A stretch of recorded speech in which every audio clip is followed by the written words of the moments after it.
So hello everyone, welcome back to my new video. Friends, आज का हमारा topic है साक्षात्कार। आज के हमारे इस वीडियो में हम साक्षात्कार की विशेषताओं के विषय में जानेंगे। ये बहुत ही इंपॉर्टेंट टॉपिक है, तो इसलिए वीडियो को पूरा एंड तक वॉच करिएगा, बिल्कुल भी स्किप मत करिएगा।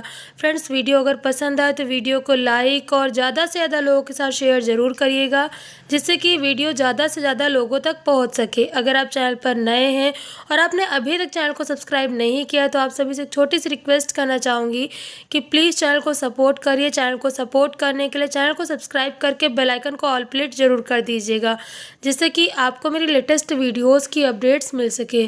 क्योंकि फ्रेंड्स, चैनल को आप सभी के सपोर्ट की ज़रूरत है। प्लीज़ चैनल को सपोर्ट करिए, वीडियो को जितना ज़्यादा हो सके उतने ज़्यादा लोगों के साथ शेयर करिए, जिससे कि वीडियो ज़्यादा से ज़्यादा लोगों तक पहुंच सके। तो फ्रेंड्स, चलिए बिना किसी देरी के बढ़ते हैं वीडियो की ओर और जानते हैं साक्षात्कार के गुण या फिर इसकी विशेषताओं के विषय में। लेकिन इससे पहले कि मैं आपको साक्षात्कार की विशेषताओं के बारे में बताऊं, मैं आपको बताना चाहूँगी कि फ्रेंड्स, प्रीवियस वीडियोस में हमने साक्षात्कार के बारे में जाना था, जिसमें हमने न केवल इसके अर्थ, इसकी परिभाषा, इसके उद्देश्य, बल्कि इसके कुछ विशेषताओं के विषय में भी जाना था और इसके प्रकारों के बारे में जाना था।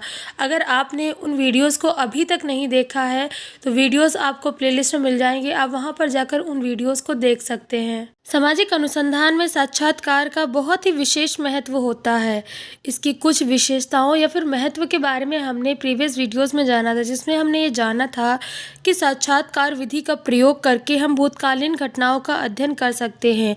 न केवल इतना, बल्कि यह विधि मनोवैज्ञानिक दृष्टि से भी बहुत ही ज़्यादा उपयोगी होती है। इसके द्वारा जो भी सूचनाएं प्राप्त होती हैं वे अधिक विश्वसनीय मानी जाती हैं। यह विधि मर्मभेदक अध्ययन करने में भी बहुत ही ज़्यादा सहायक होती है। केवल इतना ही नहीं, बल्कि इसका एक महत्व यह भी है कि इस विधि के जरिए अमूर्त घटनाओं का अध्ययन किया जा सकता है। साक्षात्कार प्रविधि के अंतर्गत मूर्त और अमूर्त दोनों ही प्रकार की घटनाओं का अध्ययन करना संभव है। समाज में व्यक्ति की भावनाएं या फिर उसके संवेगों और उसकी मनोवृत्तियों का एक महत्वपूर्ण स्थान होता है।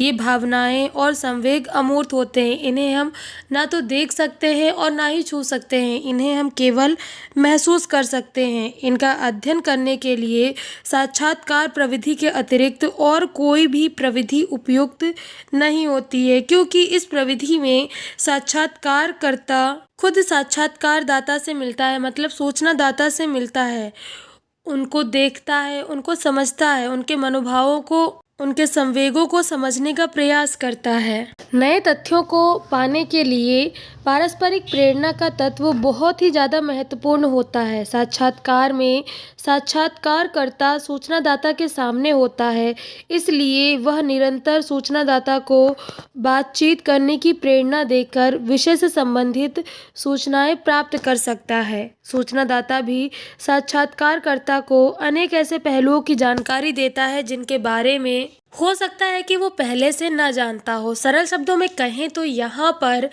अनुसंधानकर्ता को सूचनादाता से और सूचनादाता को अनुसंधानकर्ता से प्रेरणा मिलती रहती है। मतलब यहाँ पर अनुसंधानकर्ता प्रश्न पूछकर उन्हें हर एक उत्तर देने के लिए प्रेरित करता रहता है, वहीं सूचनादाता अपने उत्तरों के ज़रिए अनुसंधानकर्ता को भी प्रश्न पूछने के लिए प्रेरित करता है। कई बार आपने ऐसा देखा होगा कि जब हम किसी से कोई जानकारी लेने के लिए जाते हैं, किसी भी टॉपिक से रिलेटेड अगर हम जानकारी लेने के लिए गए हैं, तो बेशक हमें अगर पहले उसके बारे में बहुत ज़्यादा जानकारी ना हो और हमारे मन में उतने सारे प्रश्न भी ना हो, लेकिन जब हम उसके बारे में जानना शुरू करते हैं तब हमारे मन में उस टॉपिक से रिलेटेड और भी नए नए प्रश्न आने लगते हैं, तो उन्हें भी हम उस समय पूछ सकते हैं। ठीक इसी तरह यहाँ पर भी अनुसंधानकर्ता और सूचनादाता क्योंकि आमने सामने होते हैं, तो यहाँ पर जब सूचनादाता उत्तर दे रहा होता है,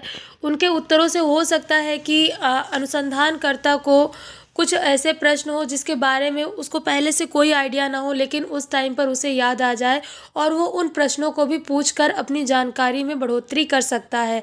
इसके अलावा सूचनादाता, जब हम अकेले बैठे होते हैं तो हमें आइडिया नहीं होता कि हम क्या लिखें, क्या उत्तर दें इसमें, लेकिन जब सामने से हमसे कोई क्वेरी करने लगता है, एक एक करके प्रश्न पूछने लगता है, तो हम किसी भी टॉपिक से रिलेटेड ईजिली जानकारी दे देते हैं। तो ठीक उसी तरह सूचनादाता भी जब अनुसंधानकर्ता सामने से प्रश्न पूछता रहता है, हर एक पहलू से रिलेटेड, टॉपिक से रिलेटेड, तब सूचनादाता ईजिली उन क्वेश्चंस के आंसर देते हुए टॉपिक से रिलेटेड जानकारी अनुसंधानकर्ता को दे देता है। यहाँ पर अनुसंधानकर्ता और सूचनादाता दोनों ही एक दूसरे को प्रेरित करते रहते हैं।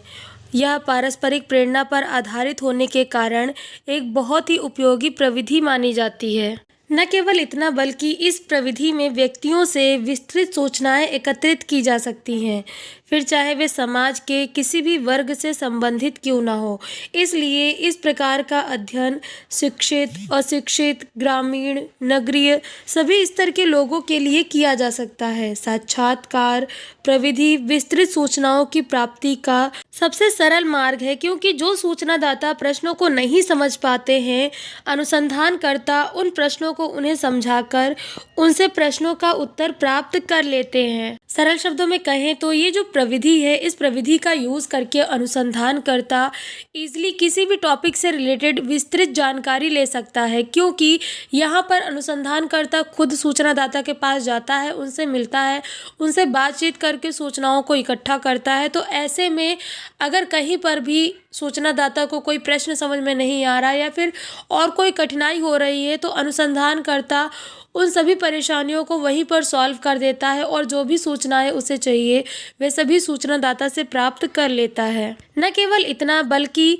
सूचनाओं को एकत्रित करते समय अगर अनुसंधानकर्ता के मन में टॉपिक को रिलेटेड या फिर सूचनादाता के दिए हुए आंसर्स को लेकर कोई भी कन्फ्यूज़न होता है, तो अपने उन कन्फ्यूजन्स को भी अनुसंधानकर्ता तुरंत वहीं पर बातचीत करके क्लियर कर लेता है। तो इसलिए ये जो प्रविधि है, ये विस्तृत सूचनाओं की प्राप्ति में बहुत ही ज़्यादा महत्वपूर्ण मानी जाती है। केवल इतना ही नहीं बल्कि इस प्रविधि का यूज़ हम सभी स्तर के व्यक्तियों के लिए कर सकते हैं।